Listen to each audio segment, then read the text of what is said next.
Gentlemen, at 6 p.m. And at this time, we'll call the meeting to order. Everybody, please join me for the prayer and also the pledge of allegiance to the Texas and American flag. Our Heavenly Father, we come to you tonight giving thanks that we can serve on this board and serve the Wharton area and students of WISD. We ask you to bless us, to watch over us during this meeting, that all our decisions be pleasing in thy sight. We ask these things in Christ's name. Amen. Amen.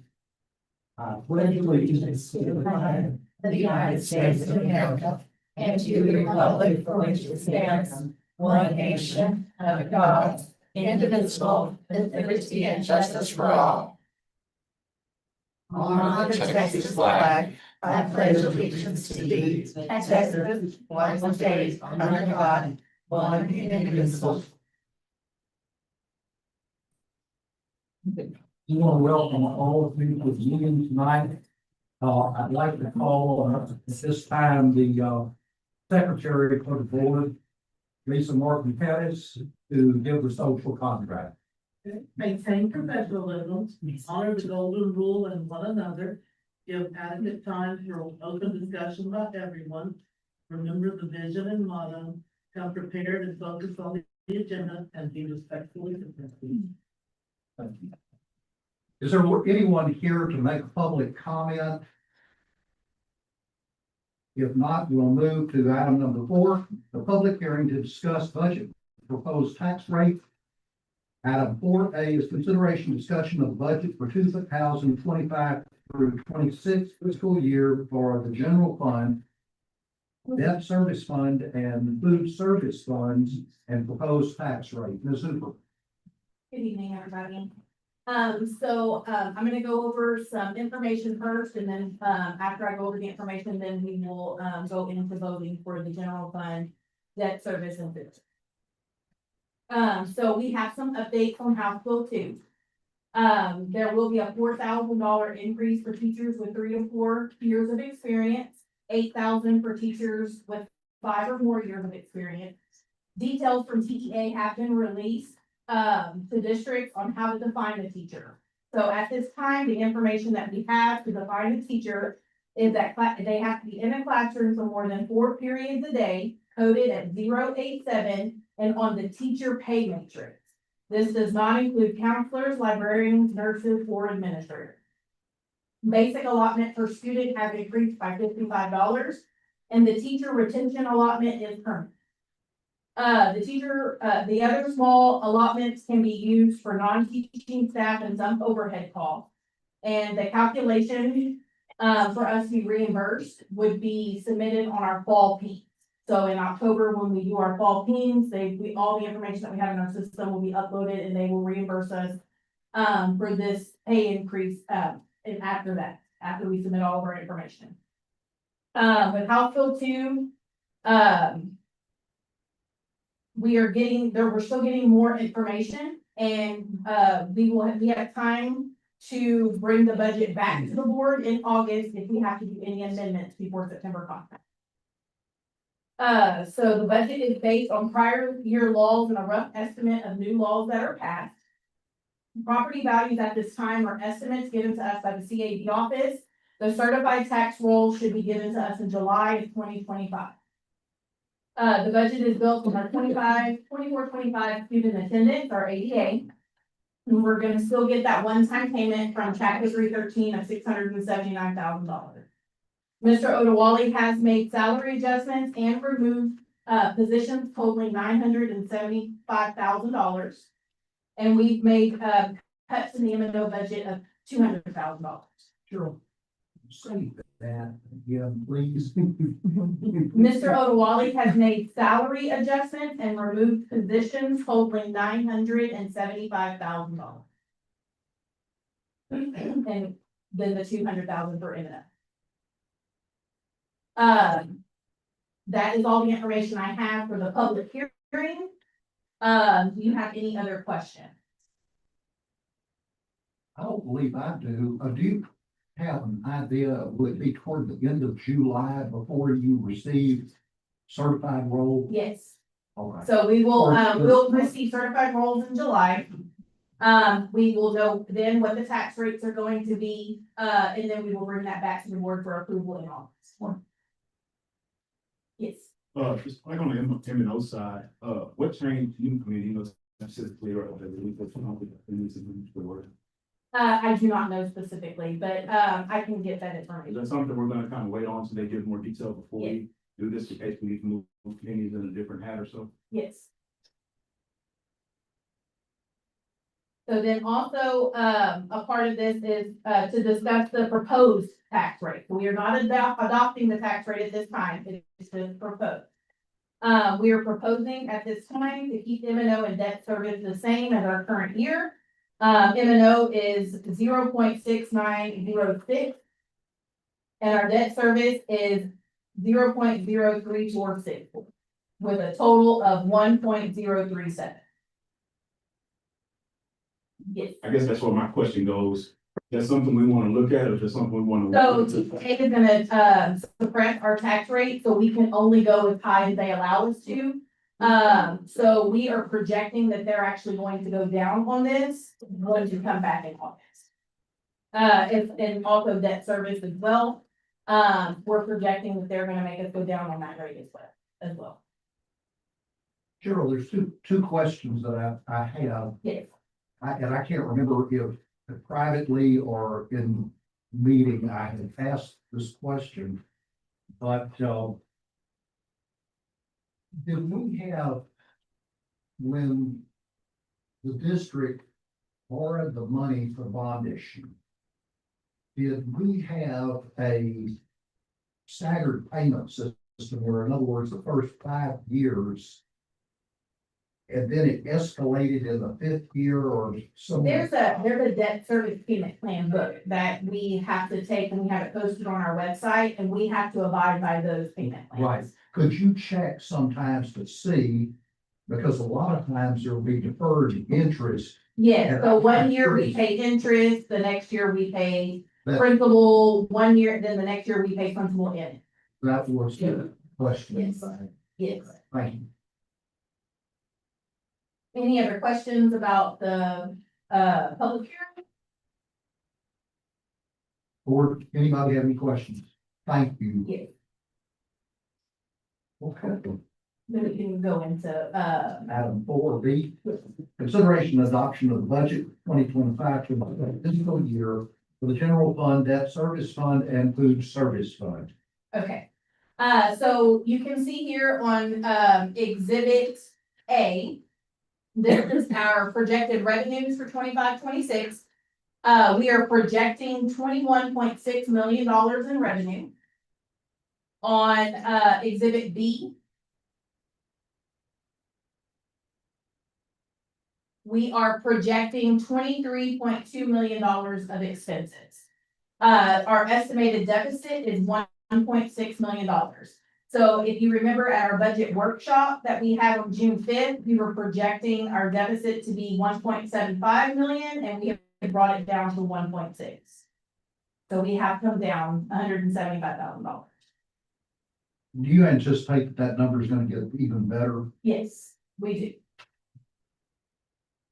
do. Any other questions from the board? That's general fund, so then we'll move on to food service, which is exhibit E. Food service revenue is $1.414 million. The expenses is projected to be $1.514 million, with an estimated deficit of $100,000. Food service has a fund balance that exceeds 3 months of operating expenses, and according to TDA, we have to spend that down to the 3 months. So we are projecting a deficit of $100,000. That will give them a little room for the program that they're going to be purchasing and things like that, kind of bring that down. It's already been approved by TDA. And then the board also approved that on June 5th. Okay, so then we'll move on to debt service. And that's also still on exhibit E. The projected revenue is 6.7 million. Our projected expenses are 4.4 million, with an estimated surplus of 2.3 million. These are based on 24-25 law. And we may have to come back to the board in August to amend the debt service rate. At this time, according to the 24-25 law, you cannot have a surplus in your debt service unless you make a plan to use that money to pay down your debt service pay. Is there any questions on any of those? Okay. So then we can, if there are no questions, then you guys can move to, the action to approve, all three. President of the Board, trustees, I recommend the board approve the budget as presented on exhibits A, B, and E. I make the motion. Is there a second? Ms. Martin Paris seconds the motion. All in favor indicate by saying aye. All opposed, motion passes unanimously. Thank you. Item number 4 is commendations and board recognition. Superintendent.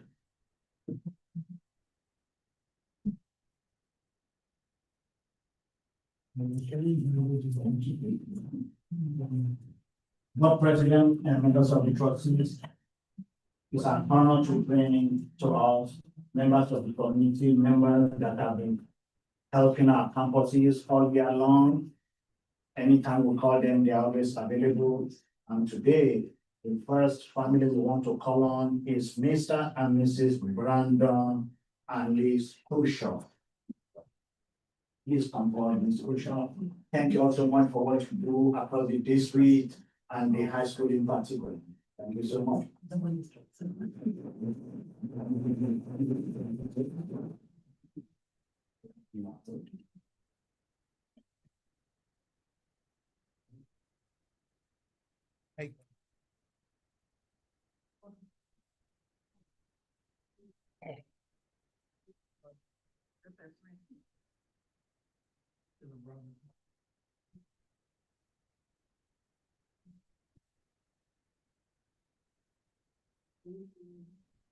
Miss Bobby, from Just Do It, what can we do without Just Do It?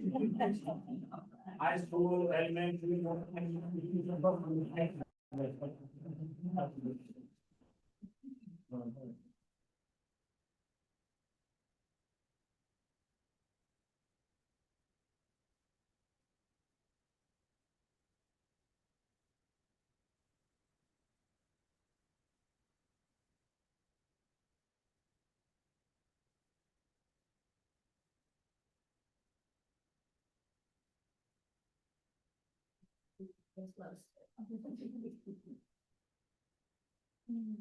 Moving on, Mr. and Mrs. Luis and Bianca Ortiz. And the president, yeah. No, they're in here. Okay, they are one of our supporters and always available when we call them, we make sure they get this. And moving on, and the last time our board member did work, they didn't make it in, now you have it. 10 years of service to what nice be.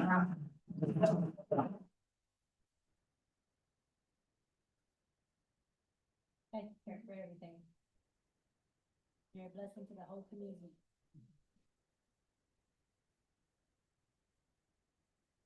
Now to the mama of the house.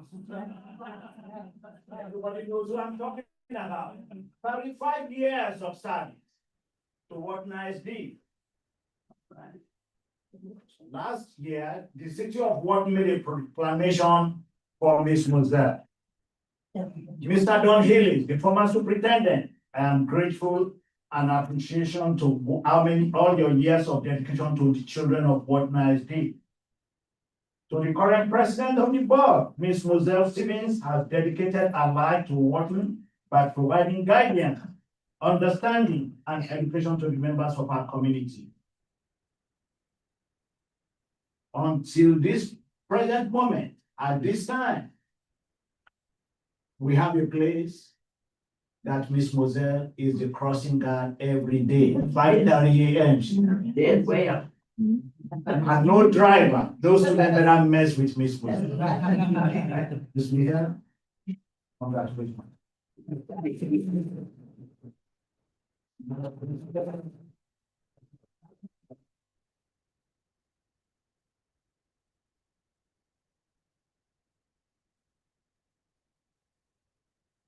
Can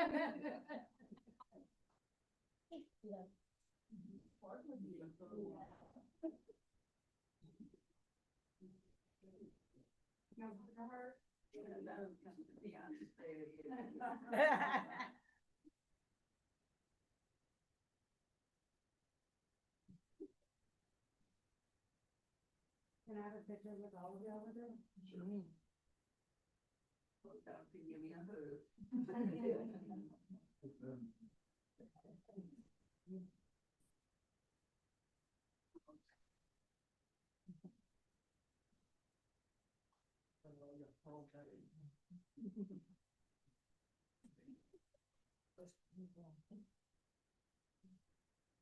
y'all.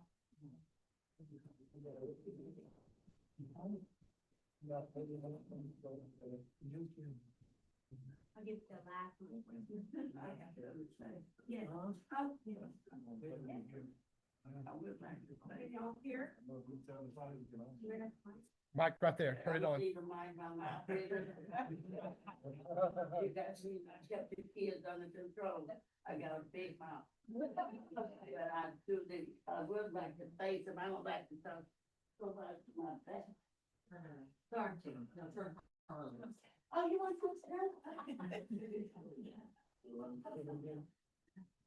But I can say to the superintendent of those lines, to the president of the board, Dr. Galvin, and to, Mrs. Perez, secretary, and to the board members. I feel very honored to receive this plaque. I felt honored when I started working for the guys, and I received everywhere I go, I feel honored because within me, I braved it out. I show love and compassion with everybody, and that's the way I have been all these years. So that's what have got me where I am today, by being loving, friendly, kind. Because I have to do to be the best I can be, where I can help you be the best you can be, and you help the neighbor be the best they can be. Then we will have a better neighborhood, and that's what love is all about. I do appreciate this flat very much, and thank y'all for coming.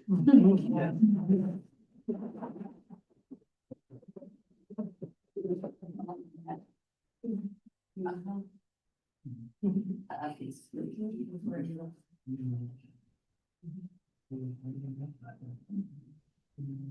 Ladies and gentlemen, clarification. Item 4C was removed from the agenda until we get further information from the Central Appraisal District. It was listed consideration and possible approval of proposed tax rate for the 2025-26 fiscal year. Once we get that information, then we can move forward. Item number 7, discussion item, and it's a facilities improvement plan.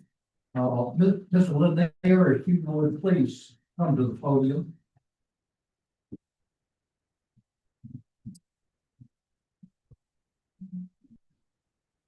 Good evening, how are you all today? Just kind of give you a little bit of background, what we've done, other than just build buildings and things like that, is try to, make improvements to the district operations to make them more efficient. A lot of HVAC things have gone on, continue to go on. There's a lot of very old equipment that's in this district.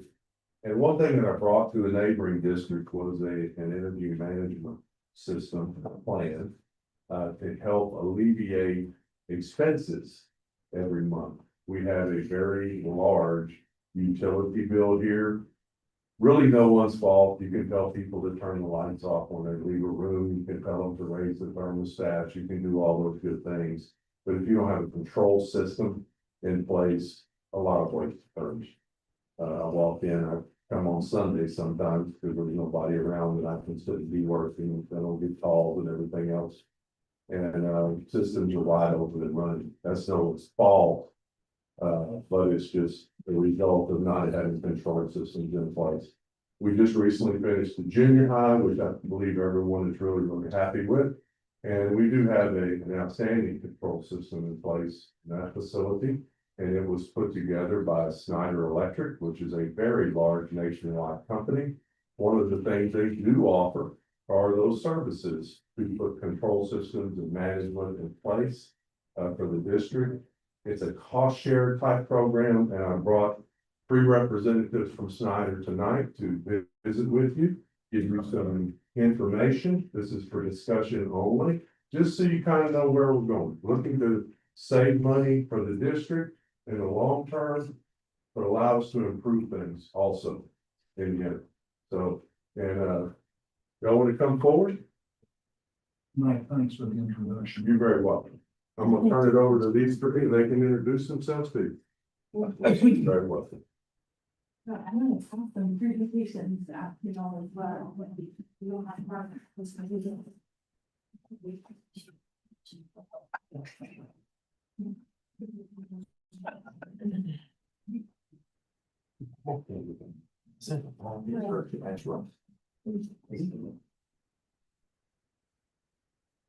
All right, so what I'm asking from you is, well, first of all, I want to thank y'all for having us out here to talk through some of these improvement options.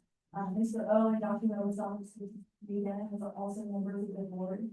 My name is Cynthia Florians. I represent Schneider Electric, and I'm here with Maya Martin and Paige Bleakley. They've done a lot of work to develop some of the things that we're recommending to you all today. So what we've done, like Mr. Linear mentioned, was we were looking at some of the controls upgrades across the business and really trying to figure out what that means for some of the other buildings.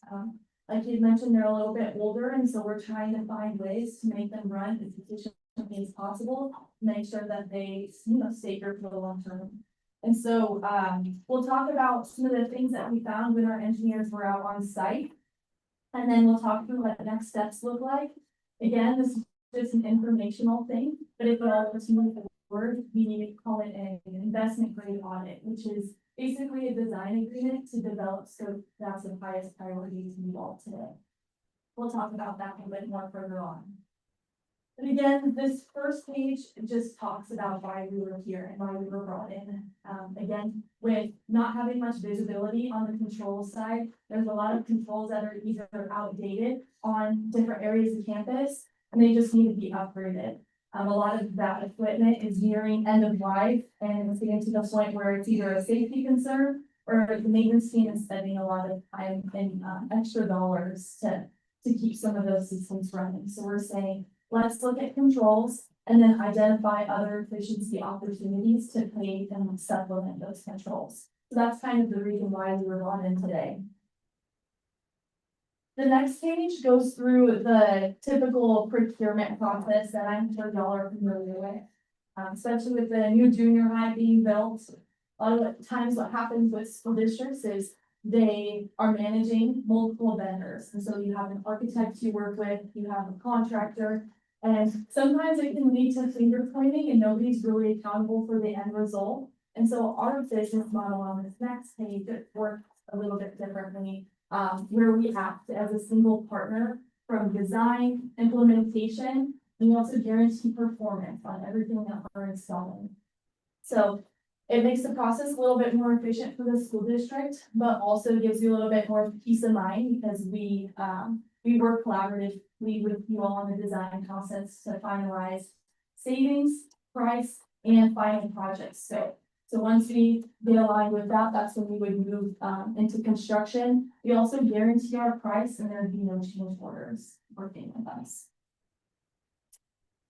So these are some of the things that we'll be talking about today. Again, there is a lot of need, but the main things that we're going to be focusing on today is here in the red. And so as Maya and Paige are going through this presentation, we're going to be talking through those controls upgrades and what that's going to look like on each campus.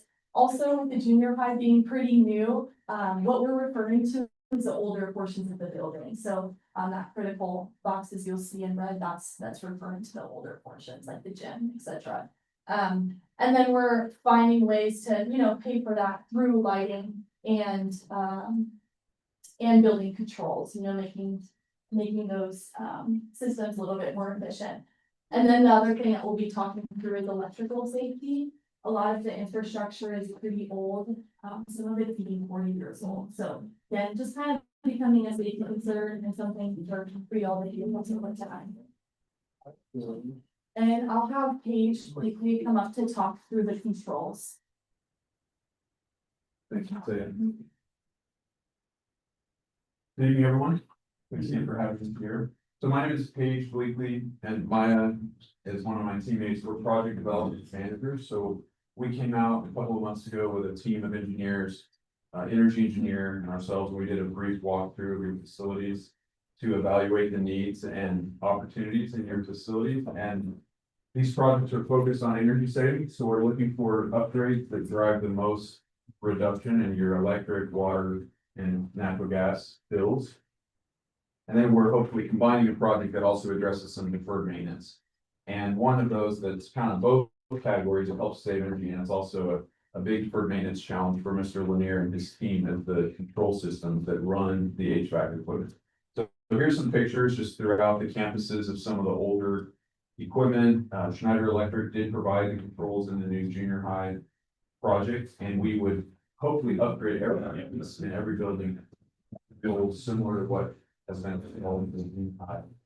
And the main benefits there are your team has trouble scheduling and controlling set points at the facility, which drives energy spend. And there's also a lot of these systems that are out of date and supported by the manufacturer. And so your team has to Band-Aid or manipulate systems, override things just to keep the air conditioning running. But again, that it's not a good long-term solution. So our project, we would be proposing as much of a full upgrade of controls across the district as much as possible. So moving to the next slide, this one talks a little bit about what the new system would look like. So we would be modernizing the interface that the maintenance team uses to access control of the buildings, which would mean everything is being scheduled properly. It's all available through a web-based platform where the maintenance team can access it remotely, both on campus and from home if they need to, do alarms and alerts that will let them know when a building is not operating as it should. We would also consolidate the hardware in the building. So for example, the thermostats on the walls, those would all be upgraded to a new thermostat that would help teachers maintain a comfortable classroom and have control over their space, but also maintain the schedules, shut things off when they're not needed. And even integrate occupancy sensors, humidity sensors to drive better comfort in the class station. So that's kind of a summary of the controls opportunity. And now Maya is going to share some of the other facility improvement needs that we saw in your building. Thanks, Paige. Yeah, so as going through each of your sites, we really like to look at all of these folks. I know building automation is a big concern here, but while we're going through it, we're looking at the remaining left scopes. So as Matea had mentioned, lighting is one of the biggest ways to gather the savings and use those savings to fund your building automation portion of this. So with the remaining upgrades for LED, throughout each district, I know the admin center is a great opportunity for that. So we go through there, do a remaining LED retrofit, so your entire district would have uniform LED lighting throughout and improve all types of, visuals and the classroom kind of settings as well. And I know in previous meetings, we talked about maybe even adding occupancy sensors, so nobody's accountable for turning off the lights. I know even janitorial staff coming in, it helps manage the buildings a little bit better and as well. And as far as your priority HVAC, we really want to address here that we're looking at critical units here. So anything that's 25, 30 years older, those are the ones that have predominantly the most maintenance controls and costly equipment to go into them. So we'd like to upgrade any of those in addition to bring all units at that point up to your control system. So it helps manage your preventative maintenance and to be a little bit more proactive throughout the school year instead of those last minute emergencies that go on. And as far as the electrical safety in the building envelope really addresses air infiltration. So this can be done at pretty much all the sites. We do this by upgrading your door speeds, any types of seals to prevent any of your new cold air going outside in the Texas heat.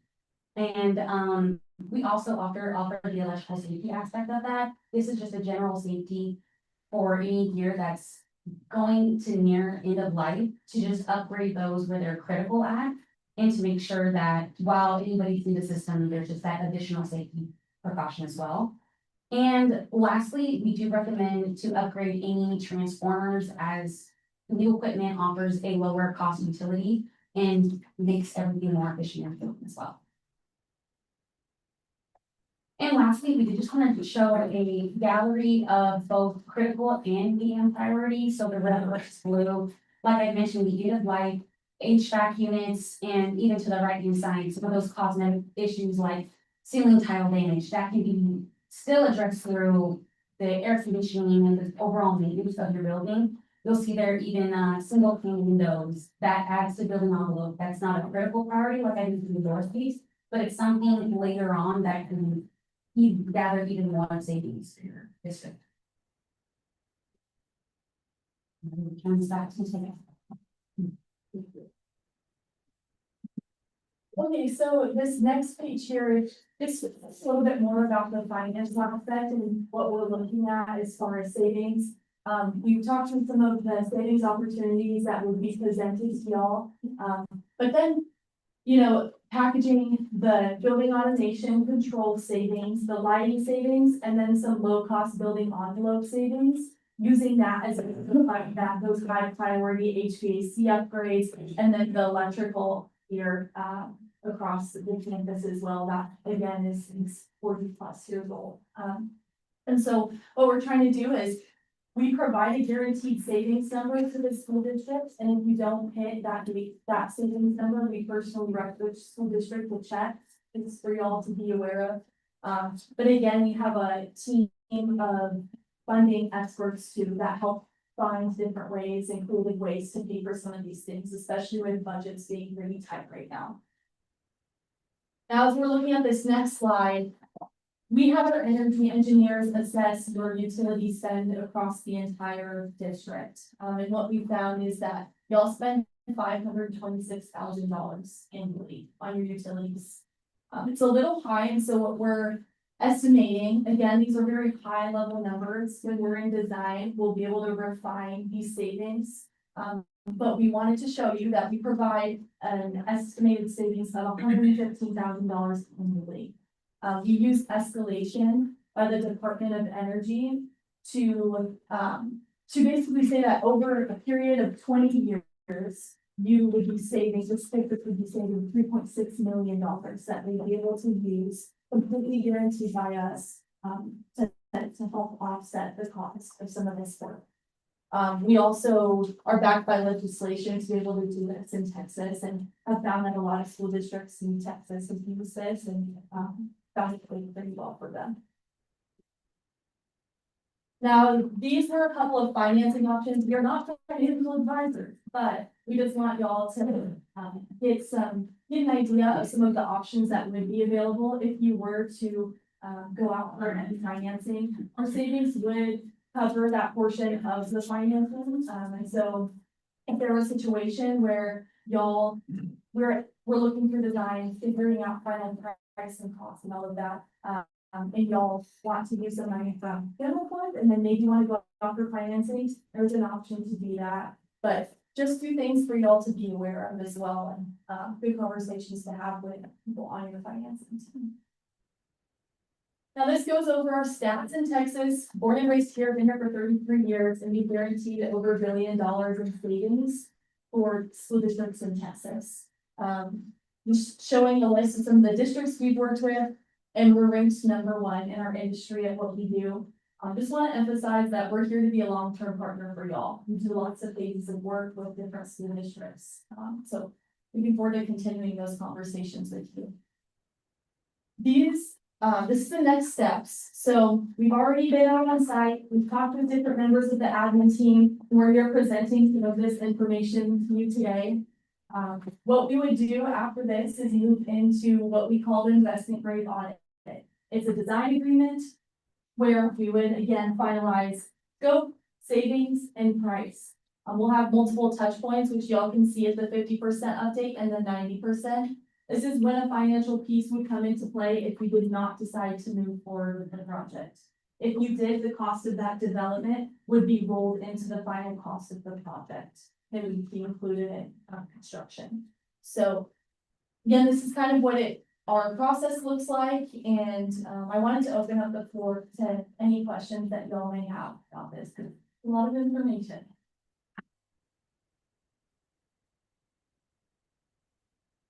Just as a comment that I'd like to make.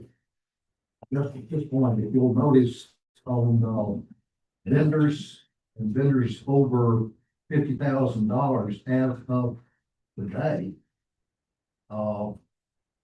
Direct Energy Business Services has received $544,000, and we're not even at the end of the year. And then you look at City of Wharton Water and CenterPoint Natural Gas, we're talking about significant expenditures that we could improve on greatly. Some of the pictures in your presentation are pieces of equipment that were in the schools at the time I went through 70, 60 years ago. So, if one thinks it's not time to look to an upgrade, look at me, you can tell that it's time to upgrade. So anyway, I picked up electrical boxes on the new house that I was trying to get financed, you know. It wasn't financed because the insurance was closing. Yeah, this is definitely a big need for y'all, but y'all have been doing a really good job of, you know, keeping things alive, but they're not gonna stay alive for too long. For you to help y'all.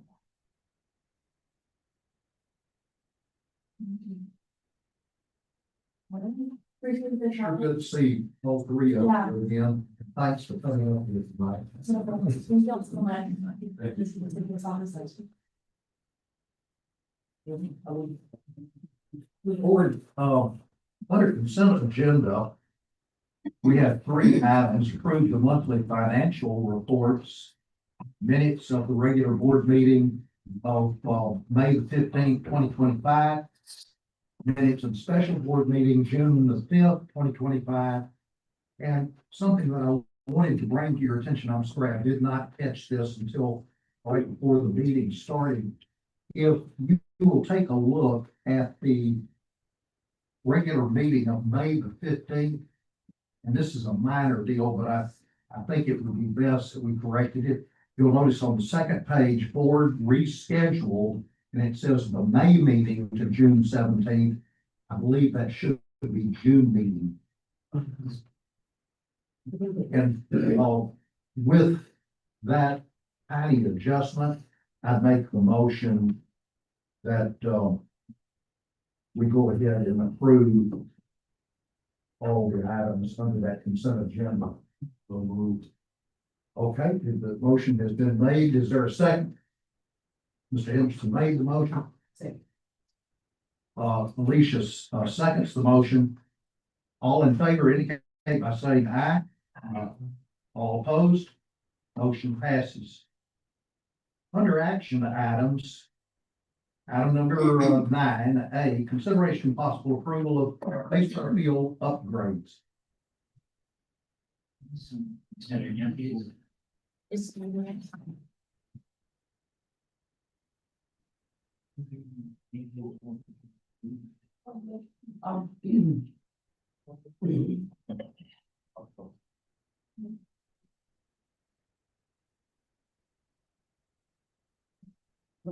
I apologize, I'm sorry. It was-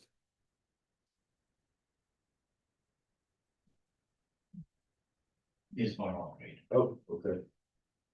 I'm talking here, so. One thing for them. You know, you probably are all well aware of, in fact, I know you are, run into some issues at the baseball field. Just to give you a background, when we built the softball field, back when the bond was passed, we did some upgrades that came out of fund balance on the baseball field.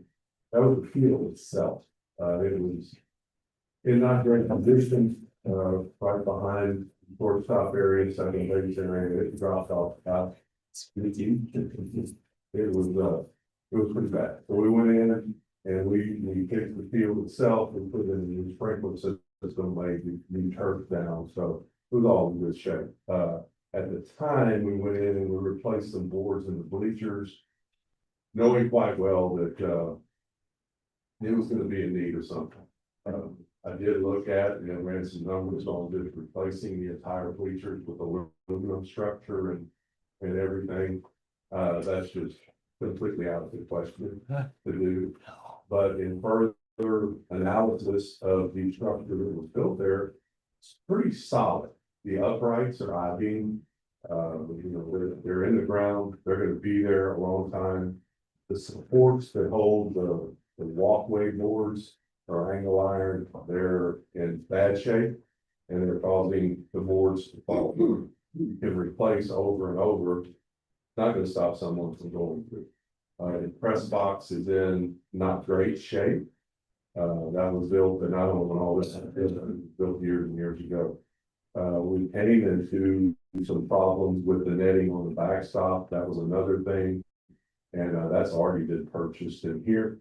But we've talked to Babe Ruth, were the last ones to use the field for the summer, and I believe that is overseeing this month. And kind of hit in with what we would like to do over the course of improvements. And if, instead of going in and replacing that netting, that backstop needs some upgrading too. The uprights on the end of the netting need to be reinforced. It all needs to be sanded and painted. And I didn't want to put the netting up, have to go to the expense of taking it back down. And if you've ever dealt with that stuff, it's not going to fit the way it did the first time. You're going to get short somewhere. So talk to them, and we've been doing the best we can to make it through the end. But in doing all that, we started looking at the entire field and what it would cost to turnkey do the whole thing. And that's the presentation that you have there in front of you.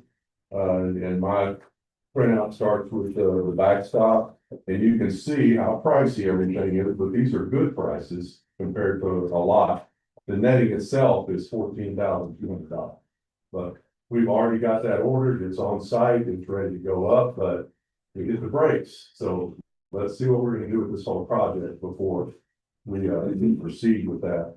The painting of that is, and that's our people doing that, is $450, and I think a good quality paint that will last. That also includes reinforcing the uprights so that they're not getting any collapse. The bleachers, you can see is a huge expense.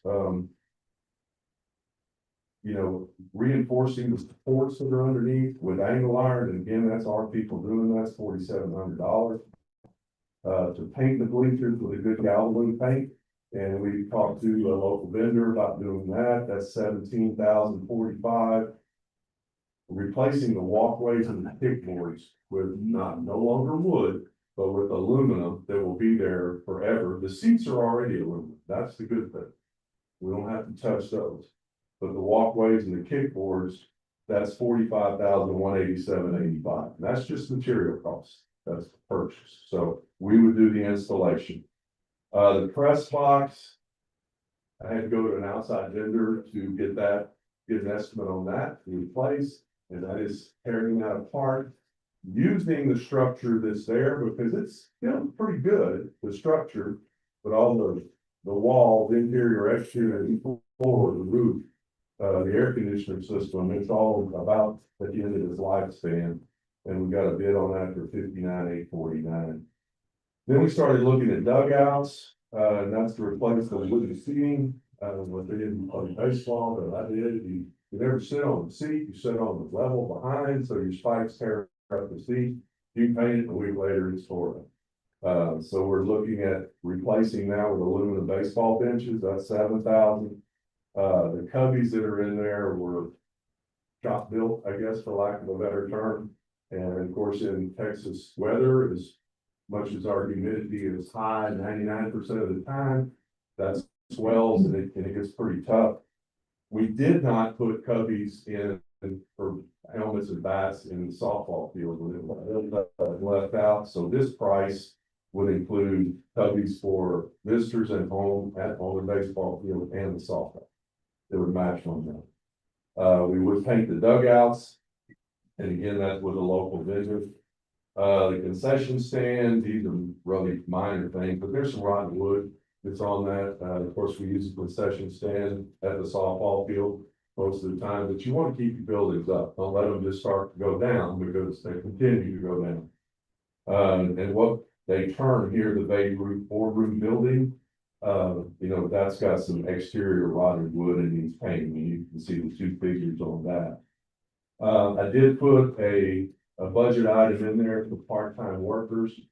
And this, I don't know how much this will work out, but, the Babe Ruth is over at the end of June. That basically gives us the month of July. Like to employ some local kids, high school kids. We've used that before. We've moved furniture with them, done things like that. They are wonderful. They hit the ground working, and they work the entire time, and they're wonderful. So I've got a line item in there for that. You can see the total gets a little bit pricey, but it's not something that we're gonna do entirely right now. We have to take this and we'll progress. You know, my timeline when I started looking at this is I want it done by January 1st. Baseball is gonna start toward the end of January with practices. So if you want to give yourself some time for, we didn't quite get there. So I said January 1st, and, you can see the first three things are the biggest price tag, and they total $147,431.90. You know, we would attach those things immediately. The others, you know, we can work on this as we come to them. But, you know, the plan would be to initially pay for this with interest generated revenue from the bond. That will cut into us pretty good. But I have not closed on the junior high yet. There's still some things that I'm not happy with. And I will not, I'm gonna take care of your dollars. That's what you think. And we're gonna make sure that thing is top notch, everything's right before we close. But there's some savings that will come back to you from that. Any questions? Well, since I talk a lot, I'm almost positive that the initial field and the planking that we are starting to replace was there in 1960. So we've got. Probably got to life. Yeah, but you know what? It's, when you start, everybody say, just that, but look at it, like, you start doing it, so like, build anything, what? It's just where we live. You know, iron's gonna rust, and, it served, if it's that old, it served its purpose. I don't think we have to do any electrical upgrades. There is one thing I did leave out here, and that is the lighting on the field itself. Those poles are Musgrove. That's what everybody uses because you get a lifetime guarantee with that. But the lighting up that's attached, the crossbars are not great shape. And those little fluorescents that need to be changed to LED, they'd be a lot more economical to run. And, you know, I do have the number on that. I'm not even gonna bring it to you tonight, but you deal with Musgrove, it's basically a lifetime guarantee. Any kind of problem you got, they come in. Those lights were put in 1994 for the World Series. So they're already at 30 years. Yeah, so, but it's a large number. That's leaving the poles because they've got a lifetime and they're good. It's the cross members, the lights themselves, and the electrical. It's a different electrical feed that has to go to. Anyway, that's the presentation. It takes your approval. Yes, sir. I'm sorry, Mr. Evans, you had it. No, I just, I'm sure since we did put the softball field, and we're upgrading, and you did say you're gonna add the. Maybe since softball, we're covered on Title IX since. Right, yeah, you're doing the softball. You know, the only thing you're kind of, I don't want to say short-changing anybody, but the softball field is covered, the bleachers are covered. This is not including a cover for that. I always said I'm pretty good with numbers until, I sat down and looked at this. I said, You know, we probably do that coverage for 75, 80,000. It came back at almost 200,000. You said it's not a little bit, so we'll maybe attack that. It can be done later, you know, it's a self-standing structure. It's not hard to do, but when we do that, it needs to look exactly like that softball field. That's, you look at the field house at the football field, it matches the concession stand. You want everything to match. It should be, look like it wasn't an afterthought. And that's what we're striving for. Yes, sir. So my question is, you got your part-time workers and you say you're using, local high school kids. How have y'all determined, which kids were using or how do you manage that to? I left that, To do it in a fair and equitable way? I did that, left it to Alan Black and both the church to go to, I said, go to the athletic director, go to the ag teachers. And, you know, if there's anyone else, and we have hired some, you know, work gets out pretty quickly. And we, on this road, we had 10, 15 at one time, Cheryl. 21 20. during Christmas break, and then when we brought them back during the first, when school would let out in May, we had about 10. That came back after I told them. So we're using a fair and equitable Yes, system when we choose those kids. yeah, it's not a, oh, I want you, I want this, you know, okay, you wanna work now. Some don't come back, that's not the sense, but the vast majority of them is, you know, outstanding. And they'll tell friends, and the friends will call me and ask if they can come work. I'll verify it with Mr. Lanier, make sure that we have the available funds to be able to have those extra kids, and we'll allow them to come and work as well. We're trying not to turn down anybody. If they wanna come be a part of this and they can get some ownership in it, that's what we want to do. Build value. My next, question is concerning the concession stand. I know, and I understand what you're talking about. Say this building, need to be upkept. Do you know if we're currently using that concession stand or anything? I mean, I don't think we use restrooms out there. There's a tractor in there. I did Story. There's stuff in there. And what we're talking about replacing the station board, basically that's the rotten parts, and I'm a big proponent of you go back with Hardy. Don't put treated lumber up there, cause what was treated when you and I were kids, not the same thing, don't last, but that Hardy does. So, but, and I've had the thing about, oh, someone built that, and I'm not even getting into back issues, but school district owns it. We've been saying, I mean, we shouldn't pump money into it. I'd like to see it being, you know, used for something. If nothing else, if we convert it into a restroom facility, because, you know, the way it is now, I think if you're at a baseball park, you have to use the restroom, you have to walk away to the soft that would be correct. Yeah, so that's what I really, need to start looking at those type of things. You know, we're, You know, make sure we're getting, you know, the usage that we need. Yeah. and we're trying to kind of reinvent how things are done. A lot of times things were only outsourced. We've got some talented people on staff, and we're trying to utilize their skills to do the things. We pay them already, and, you know, a lot of them are very good at stuff. We don't need outsourcing. Mr. Evans, one thing that I think the superintendent could confirm, our crews went over and reworked those restrooms there at that park. Yes, actually, we did that about 4 weeks ago before the commencement of the Bayfoot and season. Go to that restroom now is nice, but just like what you are saying, and we do that, especially with the space we have. I'm looking to that, so that instead of the group and the baseball walking down to the other side to use restroom, that's definitely what we can look into. Yeah, I'm hoping to, you know, y'all live here, you go to those things, you see things, you know, let me know. There's no bad ideas, so maybe we can't do right. And then the next comment I'm gonna make is, I understand, this is well needed, but with our recent, situation, what happened to our service was gonna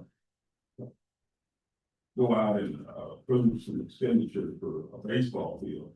until we got that situation taken care of.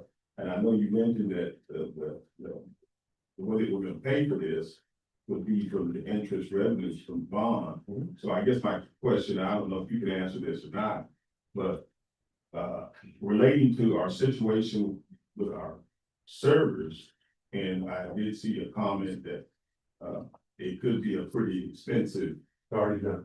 It's already done. Yes, Mr. Roddy and I had that. We had that conversation a few months ago, several months ago, and he said, you know. I said, well, and I don't know how long it takes to get those things. You're not gonna get one tomorrow when it goes down.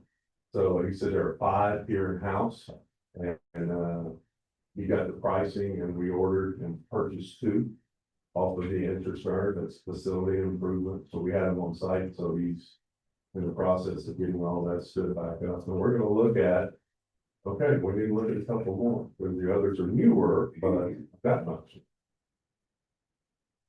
Trying to plan, so best we can. Without, I don't want to make that. oh, and I appreciate it. I will do my best to never get you a fine. Superintendent, you have a recommendation? Yes, please. President and members of trustees, I recommend that the board approve the baseball upgrade as presented. Thank you. I'd like to make the motion. Is there a second? No second? I'll second. Oh, thank you, Bill. All in favor indicate by saying aye. All opposed? Motion passes. Under Lone Star Governance. Review of last month's work, May 15th, 2025. Lisa? Very quickly with your again. The first document. We have to report to the contract. And, can I scroll down the distance? Yeah, I There can- you go. I think you can, but I'll do it for you. Thank you. You will see that, you did have a big presentation last month by the Boys and Girls Club that ate up, I'm sorry, not Boys and Girls, Head Start. That ate up some of the time. So you actually only spent 7 of the 83 minutes, talking about student outcomes, which was 80%. You did have 7 trustees present. You did discuss 1 goal, which was on target. 3 of those GPMs were discussed and 2 were on target. Now remember, that's very low, but you're always looking at it. Do you have any questions about that? Okay, and Mr. Ojwali, the next document in the packet is your monitoring report. On the last 2 meetings, Mr. Ojwali asked me to do a read only. Would you prefer, Mr. Ojwali, or do you want me to go through and just report on each Right. report? Okay. Yes, sir. So tonight we're reporting on GPMs for goal 1 and goal 2, and I don't see Ms. Jenkins here. Would you like me to? Yes. Okay, I'll report. On goal 1, GPM 1.1, you'll see your end of year target was 49% and all students landed at 58%. So that exceeded. That was for first grade and class reading assessment. For GPM 1.2, second grade and class reading assessment, your baseline was 15%, your target was 20%, and your all students landed at 23%. You can also see all the subgroups there, which that exceeded your target. And then for 1.3. I'm so sorry, I don't have a board. Oh, there we go. I did it for you. Thank you. Okay. At 1.3, we're looking at 3rd grade students on the math reading assessment. Your goal was to go from 26% to 28%. You did not meet, the 3rd graders did not meet their target here. They actually decreased throughout the year. So this was you did not meet, and I don't know if you have a principal here or if you have any questions. I can't answer the why behind that. The principal. Okay. So if we go to 2.1. We're looking at first grade students on the math assessment increasing from 17% to 33%. They did make growth to 23%, which is very good growth. However, that was a lofty goal. We did not quite meet that target. You look at 2.2, you're looking at second grade students on the math assessment, baseline 11%. Our target was 23%. Again, they did make significant growth. 8% growth, we went to 19%, but we did not meet the target. And then 2.3, the percentage of third grade students scoring on level one math would increase from 17 to 25. And you actually met that target by hands of the nose. That's 5%. We're going to skip over to goal 4 and the GPMs that go with that. So we're looking at junior high and high school at this point. 4.1, which are sixth grade students in their math assessment, increasing from 13 to 16%. You actually exceeded this goal. You went to 22%, and you can see the growth, very significant growth in the subtops there. 4.2 is seventh grade math. Our goal was to go from 18% to 21%, and you actually exceeded. You landed at 23%. And all student groups, or most student groups, made significant growth here. And then if you look at 4.3, eighth graders, going from, this was a low group starting 1%, they started the year at 1%. And the goal target was to be at 5%, and you actually exceeded that at 16%. And you can see the growth there also.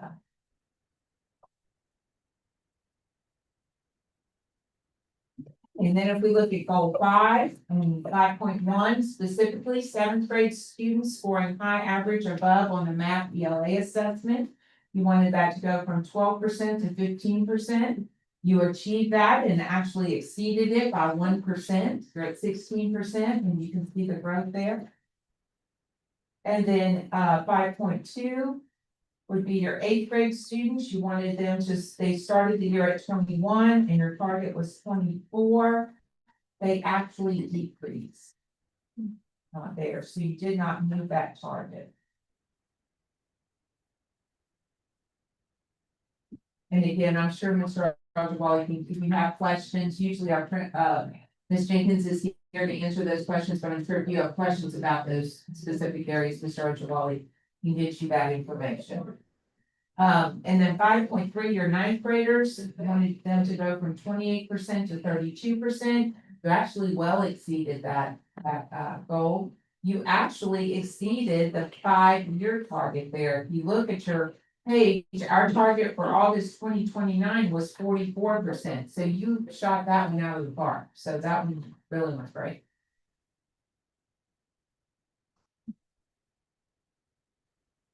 And then my understanding is also that Ms. Jenkins included in your packets just an overview, a broad overview of preliminary STAR scores.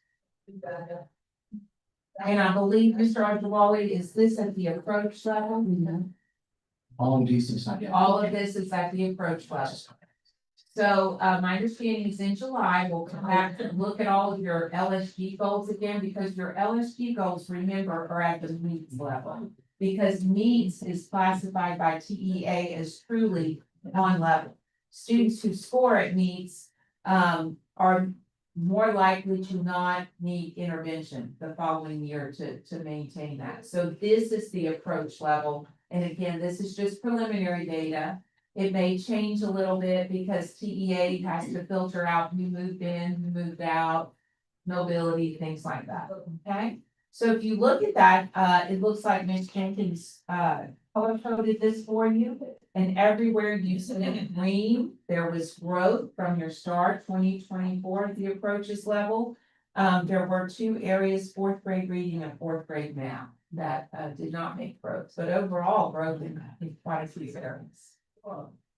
You look at the next page, you're gonna see the junior high comparison scores again at the approach level. And you'll see again, like to see a lot of green. Look at 8th grade science, 21 points up 21 points from last year. You did have two areas of red, sixth grade reading and eighth grade algebra 1. And one area that is yellow, seventh grade reading stayed exactly the same.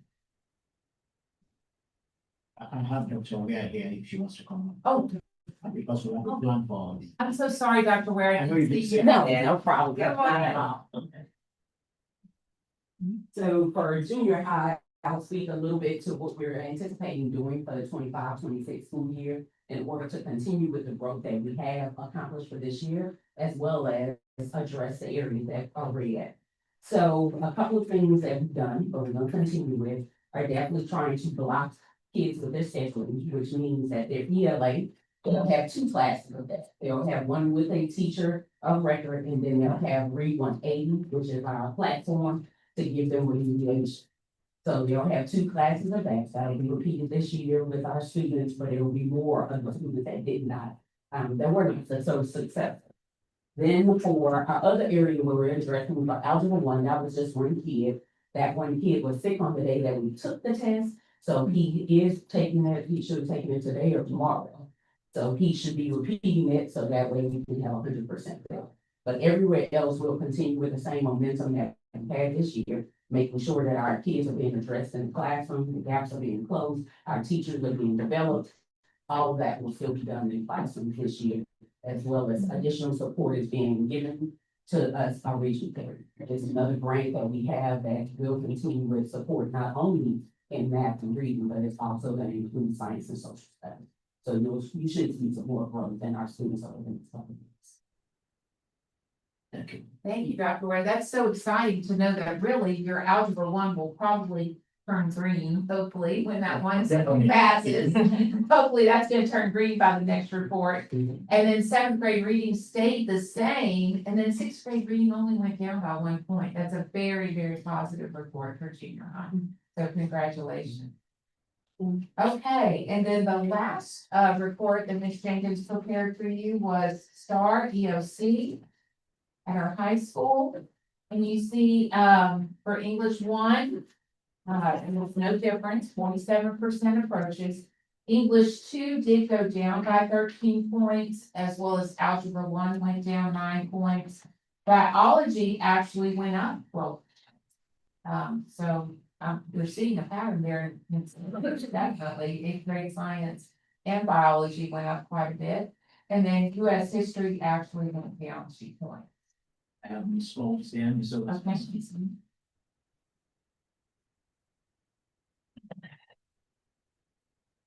Good evening. We have several things planned next year for Wharton High School to help support our struggling learners.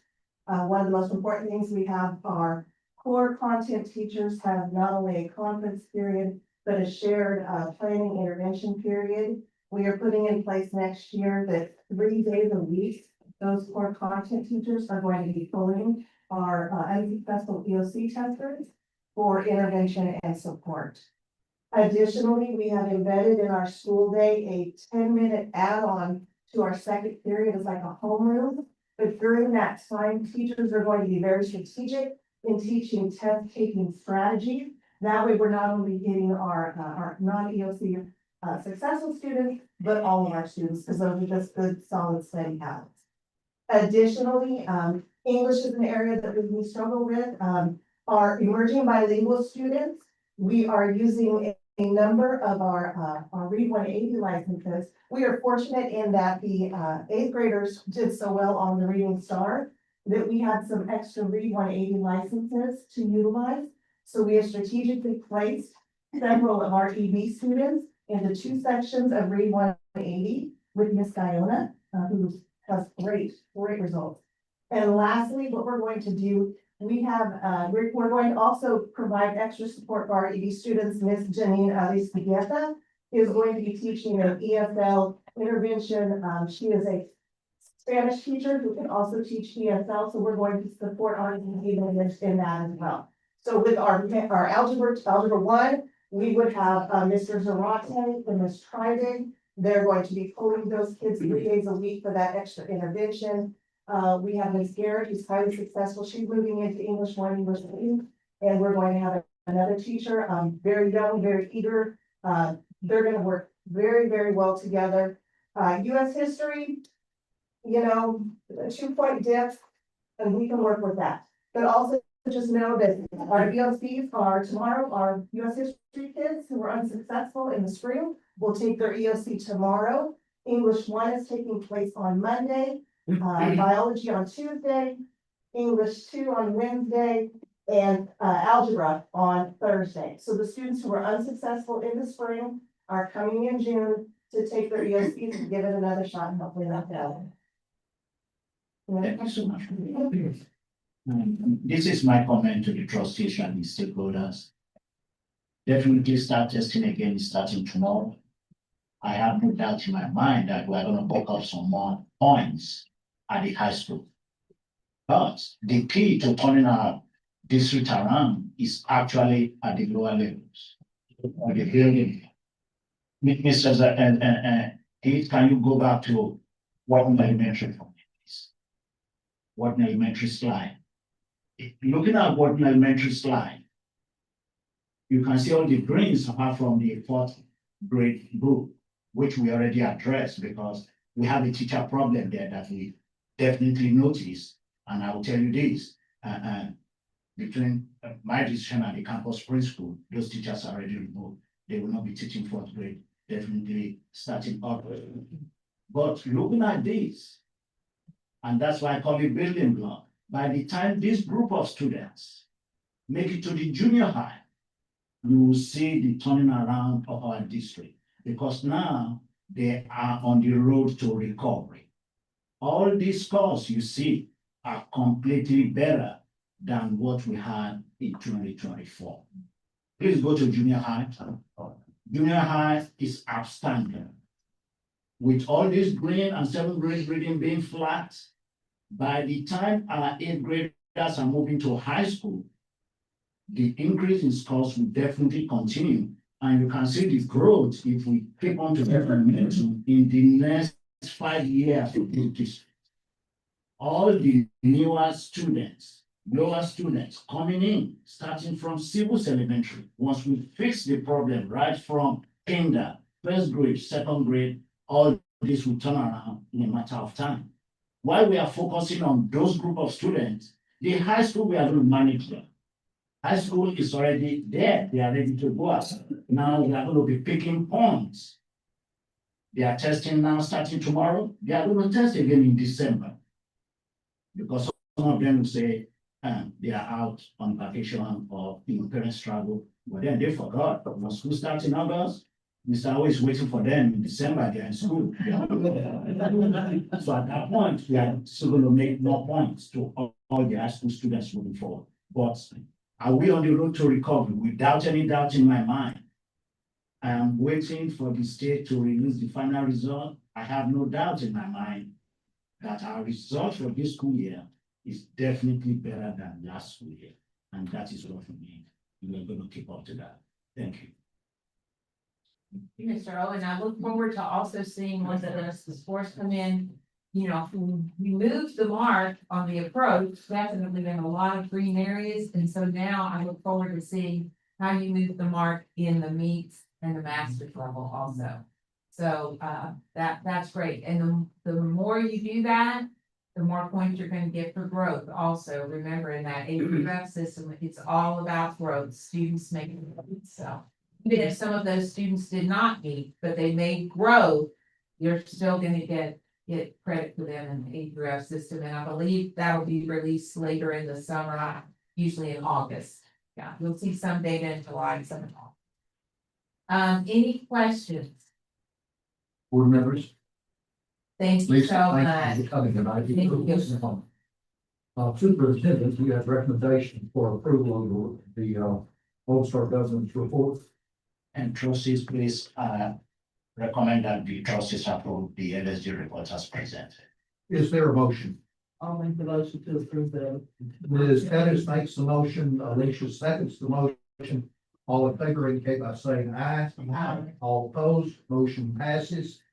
At this time, we're gonna adjourn into closed meeting pursuant to Texas Government Code, section 551.074, the Open Meetings Act, and following purpose.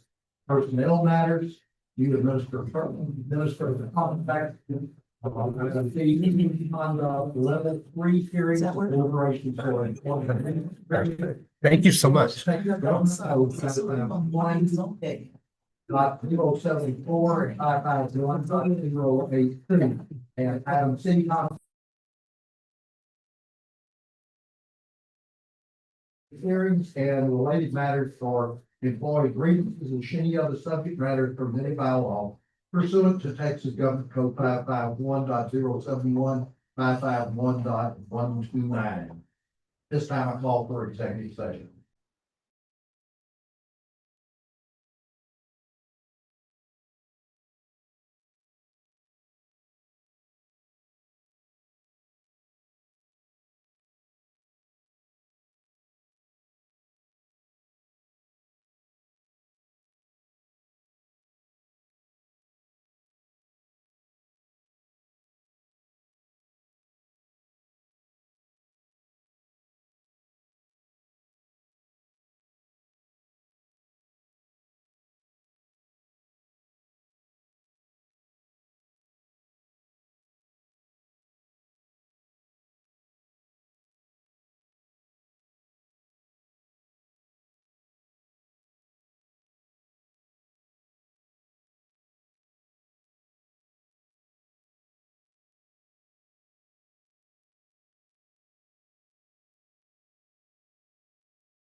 You know, Mr.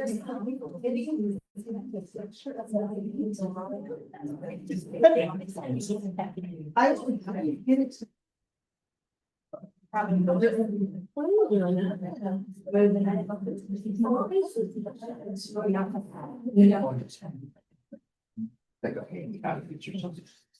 You can have 40 You know what I'm doing? Yeah.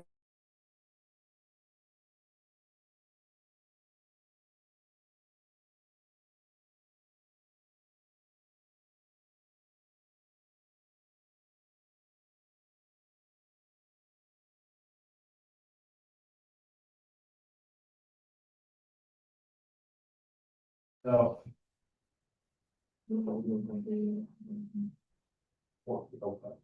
Oh. This time, we're gonna consider and possible action of the move hire administrative contract. President of the Board of Trustees, at this time, I'm recommending that the board approve the nomination of Ms. Molly Bolligan as the new executive director of London Instruction. So move. Second? Good. Okay, motion's been made and seconded. All in favor, indicate by saying aye. Aye. All opposed, motion passes. Under item 12B, consider and take possible action on level 3 hearings for employee grievances. For any action? If there is no motion, the board president will announce. In that there has not been a motion on this grievance, we will move on to the next item of the agenda.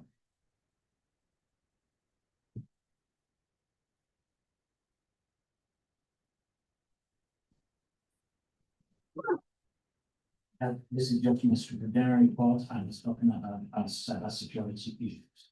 As I've been informing you all members since the beginning, where we are now, claiming and transferring of files to our new servers will be completed by Friday, June 28th, 2025. Attack type was an email attack, and I've directed the director of technology to block all personal emails from accessing our network immediately, and that will go in effect immediately as system back up on Friday. No staff will be able to access personal emails on our district network. There being no further business to come before the board, is there a motion for adjournment? The motion is seconded by Ms. Pettis. All in favor, indicate by saying. Miss One, yeah, Miss One, please come forward. Hello. Thank you for the opportunity.